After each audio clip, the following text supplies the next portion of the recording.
Hello, everyone, and welcome back to The Old Hunt, where we are still celebrating 10 years of Bloodborne. We are playing through version 1.00 of the Japanese release, and last time we didn't get very far or do very much, because I spent basically the entire episode going over various lore theories and how they do and don't sort of fit together for me, how they may or may not fit together for you, all these different things that I'd been experiencing, and that sort of wound up taking the entire episode.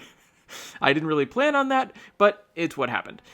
We did, at the very end, open up the upper Cathedral ward, and that's where we're going to be making progress today. I did have a couple things to follow up on. So, first of all, I got some more comments, and Rune Esper sort of saved my sanity, came in and was like, no, you don't have to, insist that there is one truth to Bloodborne, and, I've been saying this numerous times throughout my playthrough here, and Rune Esper coming in to say, it's possible that, the team that put this game together, deliberately, and they've talked about this, they deliberately put things out there and they themselves feel like they don't necessarily have the entirety of the story in their heads, right? They're very proactive in the way that they want users to put the stories together for themselves. So I've always taken that and felt like, okay, you make your own story out of Bloodborne, but it's also possible, now that I think of it, prompted by this comment, it's also possible that you could have multiple stories of Bloodborne for yourself, right? I always thought different people each has their own single version of Bloodborne. No, why shouldn't each person have multiple potential ways that they can see Bloodborne? I kind of like that idea, so figured I'd bring that up. Also, got a little bit of a follow-up comment from YouTube user, sorry if I get your name wrong, Blitzgot. I'm not sure if that's right, but it was an interesting comment bringing up the tie to life and the tie also to alcohol and invigoration that we can see in the Pungent Blood cocktail, where they talk about how in Yharnam they produce more blood than alcohol because the former is more intoxicating, right? And I talked about that, I think, a long time ago in the playthrough, but it is an interesting thing to come back to, and I'm going to use this as a little bit of a segue, because thinking of blood, thinking of the life that's in the blood, right?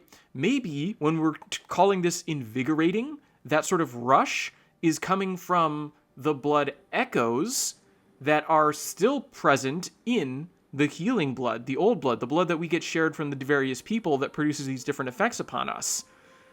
So maybe there's, we could say, some amount of blood echoes in the blood that's going around Yharnam. And this is going to tie into a comment that I did get back from Chard Thermos. Now, this isn't final, so don't necessarily hold him to this. He might refine this theory further. I'm sort of jumping the gun a little bit in sharing it, maybe. So no pressure to consistency of any kind on Chard Thermos here. But I liked this idea that he sort of threw out in response to my question to him about how do the blood echoes tie into the idea of people coming back as beasts as a form of resurrection after after they die? And he was saying, well, maybe the person's blood echoes leave the body, and then what's left are the blood echoes that haven't been or that have been consumed through the blood. And I thought that was interesting because I foolishly didn't bring up the whole thing that I mentioned in the last episode with Gilbert in that comment, because I hadn't thought of it. I mean, I called it a foolish thing. I hadn't thought of it, and then I thought about it when I made the episode. And I didn't really want to confuse the issue in the comments section by getting too detailed and, asking a follow-up question. But even without any of that, right? If you think about the idea of sort of the blood echoes taking over corpses after death as a means of bestial transformation, that could work with the clawmark rune thing that I was talking about in terms of Gilbert's story in the last episode, because what happens when he dies, right, all that's left is that impulse to seek the warmth of blood like a beast, which may have been, remaining in him from the excess life that he took in via the blood.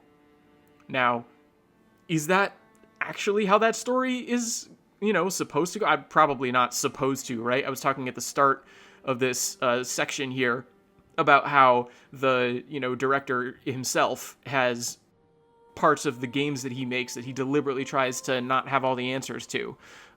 Maybe they had a direct idea as to how exactly they were going to execute this vision, and people, rather than bring their own interpretations to it, have failed to pick up on that. Maybe not. I don't know. I'm in a perpetual state of not knowing about that sort of thing. But it is interesting to think about, and I'm not entirely sure how it holds together, but I'm not going to spend another episode, drilling down into all these minutia and these, intricate details and not making any progress. I've told myself, and I said it in the last episode, I'm sort of anxious to get back to Translationborn. So that's it for the theorizing right now, right? There's a quick summary of the comments and quick additional thoughts. I wanted to make sure I got in the quick follow-up, initial idea of Charred Thermoses, that maybe the blood echoes are tied to the blood somehow, and that has something to do with posthumous transformations in Bloodborne. Could be. Anyway, I am going to head back to the Upper Cathedral Ward, and we're going to make some forward progress through there. And we're all the way back at the first gravestone. Isn't that nice? We're back at the Yharnam gravestone because the Upper Cathedral Ward is definitively in Yharnam. Anyway, I'll see you there.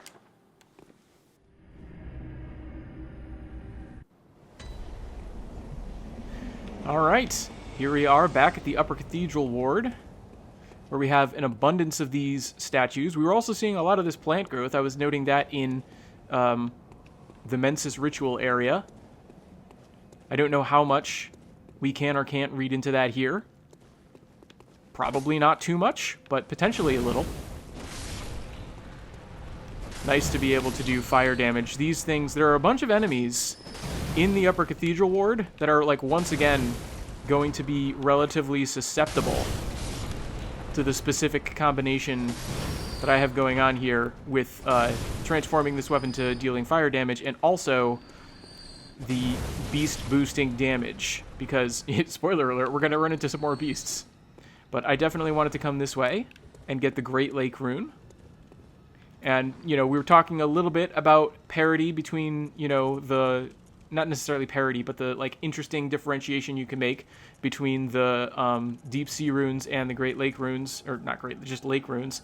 And so as you might expect, right, we're seeing that writ large here, because the Great Lake rune is a 4% decrease in damage all around, right? It's boosting the damage cut that you get to everything by 4%, is the way that they word it in the Japanese, if you're confused why there's an addition symbol there. So it's boosting all of that aspect of your defense, right? The, takes damage part of you. Those defenses are going up by 4% from the Great Lake, and the Great Deep Sea is gain plus 100 to all the different resistances, right? So, poisons, slow poison, rapid poison, frenzy, all of those things, sort of a general purpose by the Great Deep Sea. And so once again, right, we're just seeing the difference between those two defensive things, both large bodies of water, both defensive boosts, and both in terms of the great volumes. The greatest of these bodies of water provide defense in, every aspect of their respective type of water. Lake versus deep sea. So that's pretty cool. And normally I switch to those runes. I don't know if I'll bother with that this time around. We'll see. I've been pretty happy with my current rune setup here. And it's going to be significant. Remember these guys crawling all over everywhere that I am actually bothering to take down. It's going to be significant that they're here. I've already flagged them as, sort of things to be aware of, but I'll just do it again. We'll be seeing a little bit more of them. It's also tied into sort of the mystery of this place. This is another place that sort of transforms. I'm just going to roll past all of these crows and start from back here and work my way forward. The crows don't really benefit from, well, they benefit. I don't benefit from any sort of special weakness to my current weapon setup, so as you can see, they need 2 hits in order for me to take them out. But 2 hits isn't that many. Not that hard to accommodate. And we can keep moving. Saw the little side treasures in that direction. And now we have, of course, this familiar figure, which we associate with the Cathedral Ward. This is one of the enemies that has a bell around its neck, as you can see. Also has this scythe that is imbued with some sort of cosmic power. Uh-oh. There we go. Lost sight of him for a second there, but we got it back. So there we are. And this, right, there were also, remember, like, it's a very mask-like face, but it's not a mask, right? If you look closely, you can see that that's actually the sort of physical features of this person.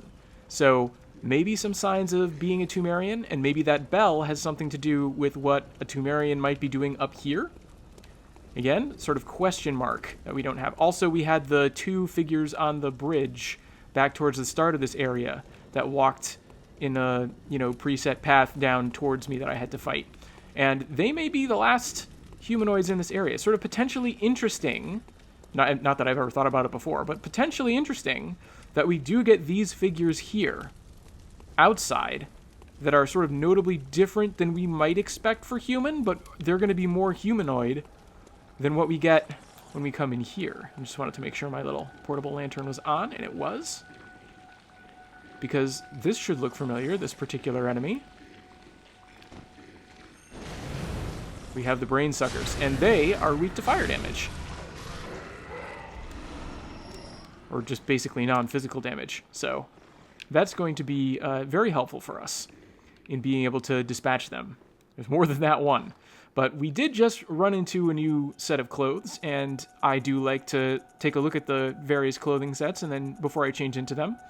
So let's go ahead and take a look at this new set, which we only have the chest, hand, and leg piece for. You'll note that the description is identical for all three, so we're only going to have to do this once.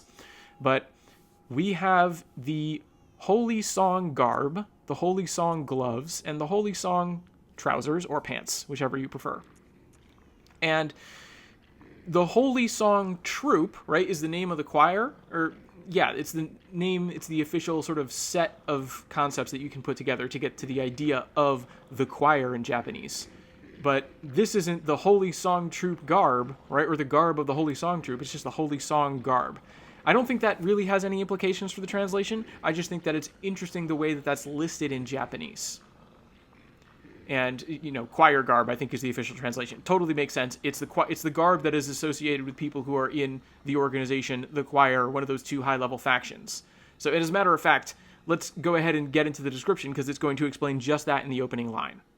Okay, garb of the Holy Song Troop, which is one of the upper-level factions of the Healing Church. I added which is in there, but I don't think that's a gigantic transformation of meaning. So I'm just going to move on to the central section. The Holy Song Troop, while being high-level clerics of the Healing Church, are also scholars who've inherited the thoughts from Bergenworth, inherited sort of the line of thinking from Bergenworth. It'll be interesting to put like an actual literal dictionary definition up on the screen there for Shisaku, because it's more like a system of thought, at least in my like quick, just sort of off the top of the head sense of it. So these are people who have, once again, right, this is Bloodborne, you carry on the legacy of things, right? We talked about how Alfred carries on the legacy of the executioners in the early Healing Church. The choir are carrying on the legacy of thought from Bergenworth. So very appropriate sort of Bloodborne with this whole like hearkening back to the spirit of the past, where you, in a world where you have the will of the dead that lingers in the present, right? So all of that is very in line with some of the core thematics we've seen from the game. And let's go ahead and get to the final section.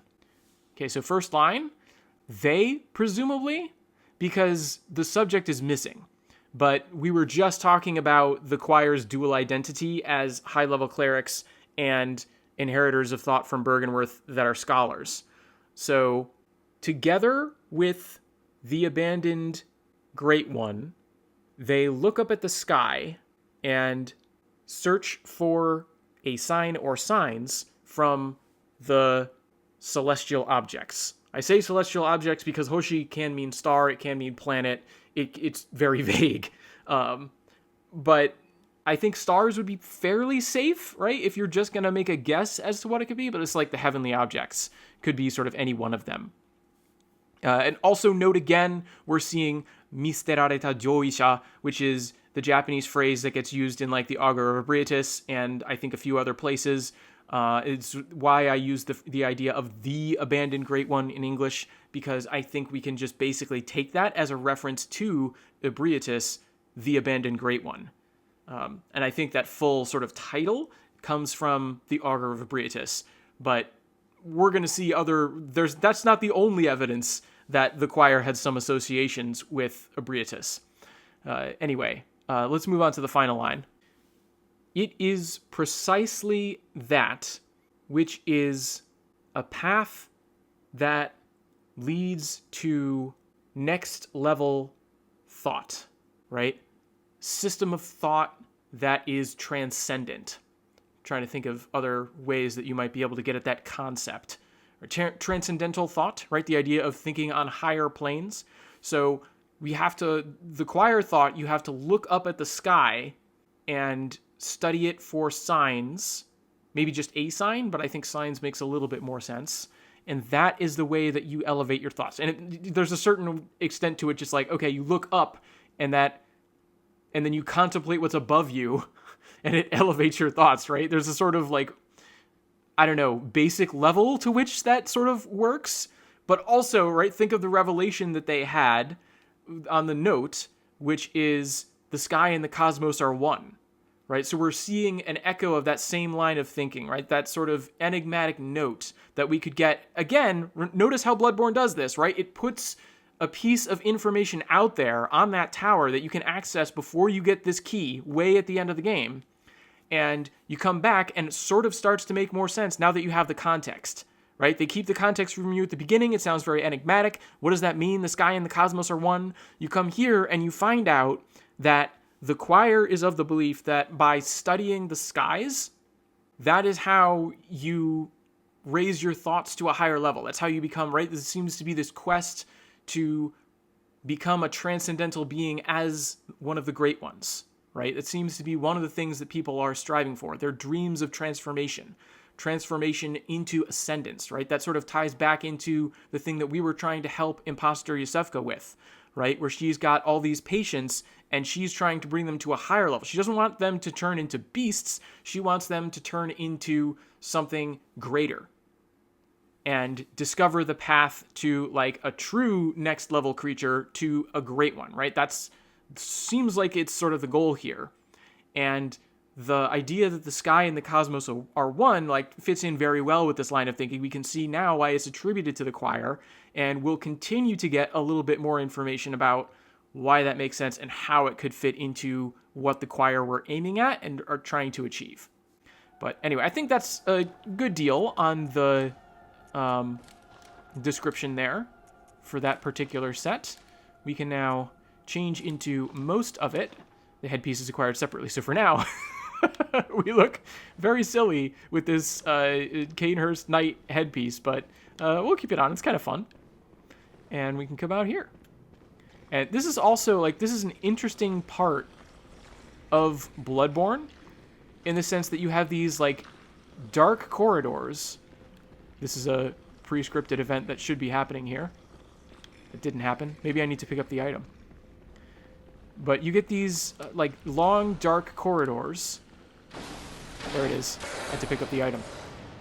And these, like, ambushes, these beasts. And this is why I was saying that my current weapon setup is suddenly going to be relevant again. Because we're back to fighting these sorts of beasts, which I'm dealing serrated damage to. I've got a gem that's buffing my damage to beasts.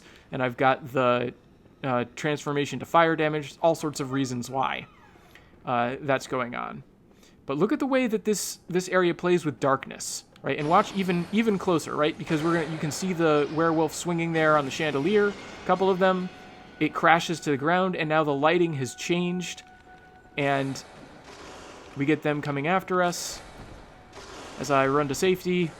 This is the classic predicament of all werewolves. What do you do about doors when you're in full-on hulked-out wolf form? You just can't solve that problem. Much less the problem of someone who's got a super powerful saw spear that's doing fire damage. Oh boy. Got a little bit cocky there, but it worked out. Oh, I should mention, I had tried to go in very quickly and do some additional farming in the Chalice dungeons. And so I have the eye rune equipped right now, where it makes it a little bit more likely that I'm going to get item drops.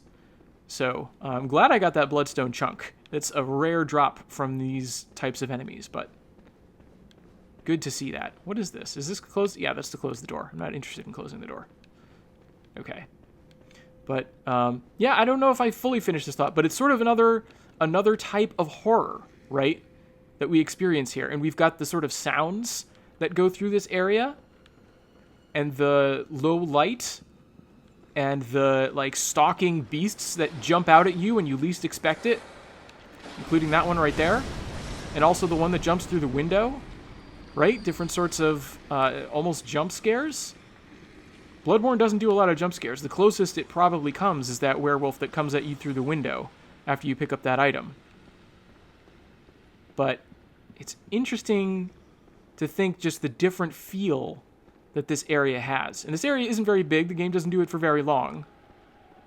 But it is an aspect of Bloodborne that, like, feels just a little bit different than many of the other places you can go. Also note that this is one of the few areas that has music playing just passively, right? The Hunter's Dream has music playing. The Mensis school area has music playing. And here with the choir, we have music playing. Also, note that we got some high-level ritual blood off of this corpse. It suggests that, as we know, the Healing Church is interested in exploring the chalices. Suggests that that is something that the choir, in particular, might have been pursuing. We're going to see more evidence of that, but I figured I'd point that out because it is of note. All right, and there is the Cosmic Eye Watcher badge, which will, of course, help unlock things in the shop. Might as well take a look at that while we've got it. Let's see. This one I remember being kind of confusing, but I'm going to do my best. Okay, so Cosmic Eye Watcher badge, I like that translation because it gets at the idea of sort of the cosmos as this sense of not just outer space, not just astronomy, but a universe and outer space that is infused with special meaning, special significance. So literally, this is like the hunter proof of the eye of the stars or the eye of the celestial objects. But I like it as an idea of the cosmic eye, and as we'll see when we get to the description, the idea of the choir, we don't even need to. We've already read the clothing. We know that the choir looked to the sky for guidance, right? So this is the badge of a watcher of the cosmic eye, and therefore a badge of the choir, right? So the whole thing sort of ties together in English and also Japanese, of course. And then if you look, of course, at the badge itself, it looks like an eye, right? It looks like the like side to side like almond shaped orifice that is the like eye in total, and then very wide pupil with the universe reflected in it or hidden deep within its depths, right? I think the description mentions this. Let's just read it. Proof of being a member of the Holy Song Troupe, a high-level faction of the Healing Church. So there you go right there. If you're thinking, well, the Eye of the Stars, that doesn't necessarily mean you're one who watched. Yeah, it's proof that you're a member of the choir. And if you're curious, right, that eye symbolizes space. So there you go, right? Just in the first two lines, you can see some justification if you were doubtful of the idea of the Cosmic Eye Watcher badge being appropriate. So let's move on. That's the first two lines there. Let's go to the central single line here. All right, it is said that the choir's revelation or realization visited them in the past or once visited them suddenly. And I like the idea that the official translation, I like not just the idea comes through one way or the other, but the translation of the official English here, the wording that they use, I think is particularly evocative, right? You have the idea of the choir stumbling across this revelation all at once and totally unexpected, right? I think I got that a little bit off, but it's pretty close. I'll have the official translation on the screen, of course, when you're watching this back after I've done the editing. And I just think that does an amazing job of like drawing you in to that same sort of feeling that it must have been for the choir, where they were just going about and out of nowhere, it feels like they get hit with this instant revelation. And then final section here, we begin with Sunawashi, which is like in summary, right? It's sort of this is basically what that sudden revelation was. And now we're going to continue. Is it not the case that space itself is precisely just above our heads where we are on the earth? I think that's a pretty good way of getting at all those ideas from the last two lines there. And once again, I think the official translation knocks this out of the park, right? Here we stand, feet planted on the earth, but might the cosmos be just above our heads? Again, I'm not sure I got that word for word, but it's going to be pretty close. And just this sense of wonder, this sense of revelation. And this is what I was talking about when I said we'd get that further tie to the idea of the sky and the cosmos are one. This almost reads like an explication of that same idea, right? The sky and the cosmos are one because the whole order of the universe can be seen just above our heads, right? So, and what's the more literal version that I've been giving this whole time? Outer space is in the sky, right? So outer space, which seems so distant, which seems so far away, it's actually just above us right here in the sky, right? It's closer than you think. And I think that's an interesting way of sort of phrasing that revelation. And once again, it's this classic thing that we've seen in the way that Bloodborne does its storytelling in particular, where they put that little piece of information in front of you before you have the context to properly process it, right? There are some aspects of Bloodborne that even with the context, it's difficult to properly process. I spent the whole last episode being confused and wandering around at all these different lore theories and things, right? So it's still not exactly a very clear picture of how everything works and what exactly is going on in Bloodborne, but you do get some sense for what's going on. You do get sort of approximations, interesting hints, and ways that you can conceive of how things happen. And so you get these moments of revelation.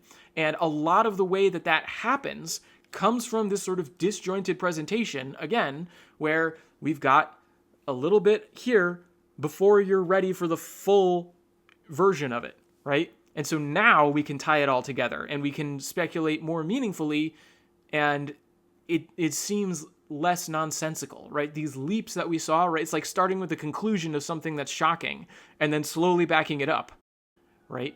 Except that's the way that Bloodborne is presenting its story the entire time. Very interesting. Anyway, that's going to unlock some items in the shop for us. And there is, I believe, something else off this. Yeah, it's the whole way upstairs. That's right. I forgot. I mean, there's another way upstairs. We just came down the stairwell, but in addition to that, is this going to run this way? Yes, it is. Ooh, one-shot it. Because once again, these things very strong to physical attacks, not so much to fire. Yeah, I knew you were there, buddy. I was not about to get grabbed by you. Boy, it's nice to be able to take these things out with relative ease. It's going to be even more important when I go up this ladder. Just want to make sure I'm not missing anything. Yep. Here we go. We're almost done. We're almost done exploring this area, by the way. The upper cathedral ward is very small. But it's memorable anyway. Once again, look at this setup, right? I'm just staring down a long, dark hallway. We've got all these glowing items to tempt us, these treasures on either side, and then, of course, this enemy that slowly working its way towards us, which, if it spots us, we'd be in for a bad time. The version of the enemy that you get in this part of the game, they have the full moveset unlocked that involves paralyzing you and then sucking the inside out of your brain. And that is not something that I want to experience. We may get to it, but I don't want to. So, don't want to mess around with this particular enemy. Happy for that Shaman Boneblade. I don't know if I've read the Blue Elixir. I should probably take a look at that. Not right now, though. I've got more clothing to look at. This here is the final piece in the choir set. So let's go ahead and bring this up. So we have the blindfold cap. Blindfold hat might be a little bit of a more accurate translation. And I don't necessarily know how much to read into this, but I sort of suspect that the translators didn't necessarily have a visual reference when they were working on the text-based translations, and so they couldn't have seen that this was actually like a tricorn or bicorn, maybe looks like a tricorn hat, and therefore that cap isn't necessarily the term that I would associate with this. But it's fine. It's a piece of headgear, right? It's not exactly the end of the world if you don't necessarily have the visuals matched up with this. Quite frankly, just the sound of blindfold cap is kind of nice. But anyway, that's the item name. Again, maybe technically blindfold hat is a little bit more appropriate, but I'm not too bothered by that. Let's get on to the description, which I just want to compare. I caught myself. I was about to start going through the whole thing again and realized, wait, we've already got other pieces of the choir attire. So this here, we're seeing that the final section is the only one that's different. So let's go ahead and just focus on that. The hat's blindfold, or the blindfold of the hat, is proof, literally, or a sign of their direct connection, their direct lineage with school head Willem. So once again, this idea of inheritance, right? Of a sort of intellectual line, a sort of intellectual inheritance that we're seeing in the thought of the choir reflecting back to what Master Willem was saying. Anyway, that's the first of the two final lines. The actual final line is, so even if now, at this point, their paths are different. So acknowledging their indebtedness to their intellectual lineage, even as they forge ahead in their own way. There's an interesting thing to consider that I'm probably going to come back to as we get to the end of this area. But I'll save that for now. I'll just note that we've got the final piece of the choir set in the headpiece, the blindfold cap, and now we're wearing it. Oh, totally a tricorn. Okay, now we've got it on for ourselves. And I definitely wanted to come this way first, because I want to open that door over there, in case things go very badly for me. Also note, of course, I brought this up before, but there was a figure in the School of Mensis, right, the Yargul area, looked like that figure had been tortured, died in a chair. They were wearing this set. Also, the person that was sort of guarding against Ram, where they had the note next to them saying, true enlightenment need not be shared, right? So, interesting note, by the way. I got some comments on that episode because I was talking about maybe the choir and Mensis were in accord on this, because as we'll see from another item I think that I'm about to get, the choir and Mensis, not exactly the best of friends, also sort of implied by the fact that there was a little bit of maybe torture going on of a choir member in the Mensis area, Yhargul. They seem to have been at odds.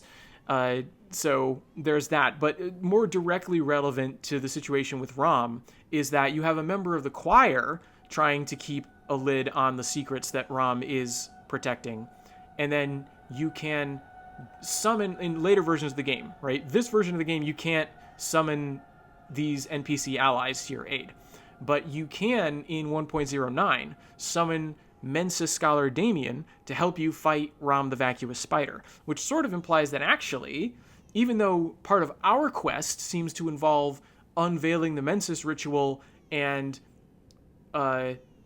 using that as a way to stop it, Mensis itself seems interested in the defeat of Ram, if we can read into that presence of Mensis Scholar Damien and the help against the Vacuous Spider boss effectively. Because it seems like the ritual obfuscation of Ram is getting in the way of whatever Mensis wants to do. Seems to be the implication. Interesting that. Hadn't really considered it from that angle before, and it definitely didn't get jogged in my mind in this playthrough, because Mensis Scholar Damien doesn't exist in 1.00. So there's a little bit potentially more open-ended side to the story in that sense. Anyway, let's continue our explorations here. All right. Here we come to it. This is a little bit of a trap, so I'm going to try just running past. All right, that takes care of you. I was ready. Almost got hit by that second one, but managed to avoid it. Excellent. Okay, and now we've defeated all of these brain suckers and difficult enemies and things. I can open this final door here to reconnect us to this first hallway. And we can take a look at that key item that we just picked up, which is the one that I was talking about just a little while ago. Where is it? Okay, here we are. Makes sense, it's the last one we have, it's the last one we got. Okay, this is the key to the orphanage. And this isn't the DLC, but there is a character? I don't know. There's an enemy in the DLC called the Orphan of Cause, which this, again, I'm sort of a little bit hesitant to get too much into the DLC stuff in this playthrough. This is 1.00, but it is worth noting if you're thinking about the naming of the Orphan of Cause. There's a little bit of pun involved in it, in that the word that the Japanese uses for orphan in the name Orphan of Cause is somewhat unusual, and it sort of harkens, it's a little bit of an audible pun to the idea of ishi, to the idea of, blood echoes, lingering will, that sort of thing, except with the particular kanji that get used in the Orphan of Cause's name, it's orphan is the sense. However, most of the time in the game, and I think this is important to point out, right, this is not the ishi-in or something like that. This is the koji-in, which is the normal term for orphan that I'm used to seeing in Japanese. I don't know how normal or abnormal the other one necessarily is, but I'm more used to seeing koji or koji-in in terms of orphans and orphanages in Japanese.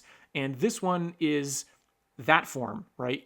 So we can tell that the Orphan of Cause name was a deliberate sort of pun. Well, maybe not 100%, but it seems very likely as a result of that. Again, if you're interested in that, check out Translation Born. I talk about that when I fight the Orphan of Cause. Anyway, that has nothing to do with this particular item necessarily. This is just the orphanage key, the key to the orphanage. What is the orphanage? Let's find out. Let's read the description. Key to the door of the orphanage, the birthplace of the choir, the Holy Song Troupe. I'm just going to call them the choir from now on because Holy Song Troupe is very literal and it serves almost no purpose because it's essentially interchangeable with choir, because a Holy Song Troupe is a choir. It's just you get the extra idea of holy from it, I guess. But I've said it enough. I'm just going to keep calling them the choir, as the official translation does. Anyway, let's move on to the sort of central section in the middle here, these two lines. The orphanage at the, I want to say at the heels of, but it's sort of like at the basis of. You might think of it as like mountains and foothills, right? And so if just in terms of building, not buildings, not natural features. So the orphanage is sort of at the base of the Grand Cathedral, but it's sort of like it's sort of like the foothills in comparison to the Grand Cathedral itself. Anyway, that maybe got a little bit too technical. And the orphanage became a sort of stage of learning and experiments in the past, right? This is something that happened once in the past. So let's put this all together, right? The orphanage at the foot of the Grand Cathedral once became a stage of learning and experimentation. And the young orphans eventually became the secret brains of the Healing Church.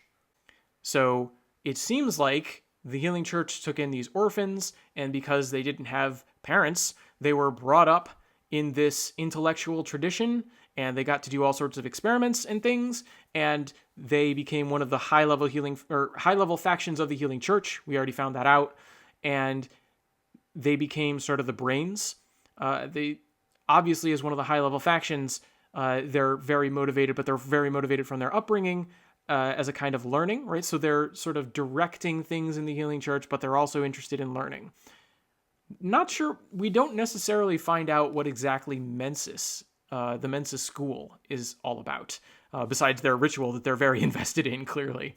But they're not like called the lungs of the Healing Church, right? Or another head of the Healing Church, right? Whereas the choir, they're the secret brain. Maybe they're the Mensis is like the open brains, and the choir members are the secret brains, right? Maybe that's the distinction to be made. I don't know. I'm just making this up as I go. Well, not the translation, making up theories about public-facing and secretive heads of the healing church. That may not be a distinction that's anything. Anyway, let's go ahead and get to the final line. Oh, right. I sort of jumped the gun a little bit when I was getting ahead there because I just talked about the orphans becoming heads or the secret brains of the healing church, and I just equated them with the choir. But the final line draws the link in case you haven't drawn it for yourself, which is it was the birth of the choir, the high-level faction that split the church. And notably, I think the official translation, like the US English and the UK English, or maybe not necessarily just UK, but the British English versions of this item are a little bit different. And this is one of the few instances where I think it's the North American version that's closer to the Japanese, where you have the idea of splitting the church. That's what's happening, right? Kyokai wo, and then wo is a direct object that's modifying kyokai. Kyokai is the term for church. So the church is the thing that the verb is modifying, and then the verb comes right after it, nibun suru. That's very literally to cut in two, not necessarily cut, but to make two, right? So they're splitting the church. And we know there's two high-level factions, so if you follow the logic of there being two things, right, taking one thing and making it two, you sort of split off into Mensis versus the choir. And this is going to tie into what I was saying before as evidence of the adversarial relationship between these two high-level factions. It's not like two high-level factions of the healing church that are, working together in a healthy relationship. No, these are two sort of warring, competitive factions at the head of the healing church, where the choir is like secretly the brains from these orphans that grew up in this mysterious orphanage. And Mensis, who are they? Where do they come from? We don't find out too much about their origins, as far as I know.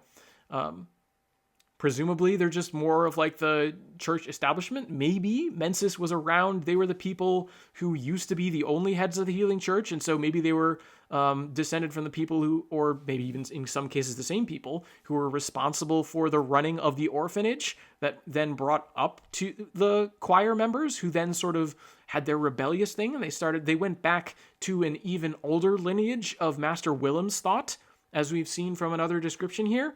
Interesting to think about the ways that these sorts of factions inside the healing church may have been related to each other, interested in one another, that sort of thing. But anyway, that's almost the entire Upper Cathedral ward. We're not quite done. We've got a few more corners to explore here, but this building, I mean, this is the main headquarters of the choir, and after we check out this weird figure, we will have nothing left to do here. So we talk to the figure. That was the prompt. I've moved down a little bit quickly, but I can put that back on the screen in editing. And when we did that, we got the make contact. This is a gesture. Make contact gesture. And the thing that's interesting about the actual Japanese that's being used for make contact is it's like a correspondence, but it's got like a nuance of telecommunications, right? So this isn't just, and I think when I did Translation Board, I talked about how make contact is similarly a sort of radio term, right? So the idea is that you would be sending and receiving signals as a way of communicating. And this is a way of, you make that first instance of radio contact, right? You have these different, stations. And, of course, we know, look, this is, obviously oriented up towards the sky, right?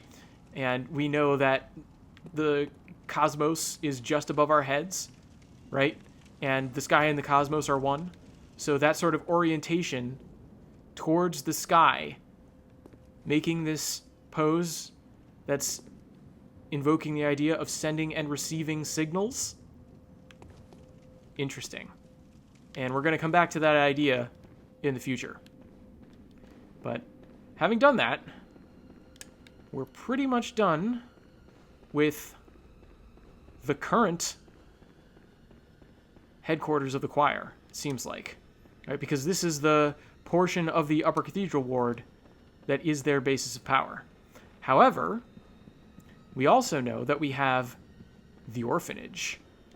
And it's interesting because I kept talking about, right, foothills and at the foot of when I was describing that in the orphanage in terms of the Grand Cathedral, right? But this is the orphanage key that we've used here. And it's going this way that's going to grant us access to the orphanage. So the orphanage is still upper, right? So like in terms of like its physical location, it's not at the foot of anything, right? And that's as much a contradiction in the Japanese as it is in the English, if you think of it as much of a contradiction at all, right? The idea of a sort of lesser institution as opposed to a greater institution in the Grand Cathedral, I think, makes sense in both languages. I think the official translation uses the idea of like the shadow of the cathedral, which could even work literally, right? Kind of brilliant if you think about how it works on an institutional level and also potentially on a spatial level, even though I don't think the translators necessarily knew spatially how these places were going to connect. Interesting. Yeah, if I'm remembering correctly about that use of the term shadow, that's very clever, I think. But I could be wrong. I'll have to find out in editing.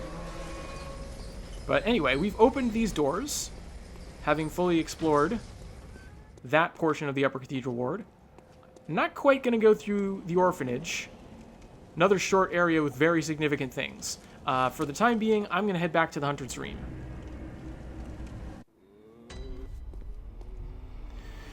Okay, I'm going to try, maybe, do a little bit more Chalice Engineering, try and do a little bit more in terms of potentially getting some fire gems for this weapon. As you saw, I wasn't exactly at a great disadvantage based on the area. The place that I'm going next, the orphanage, might benefit from a change in either like weapon or gem setup for this weapon. I'm not sure. I'll have to think about that. It's a good reason I'm here in the dream.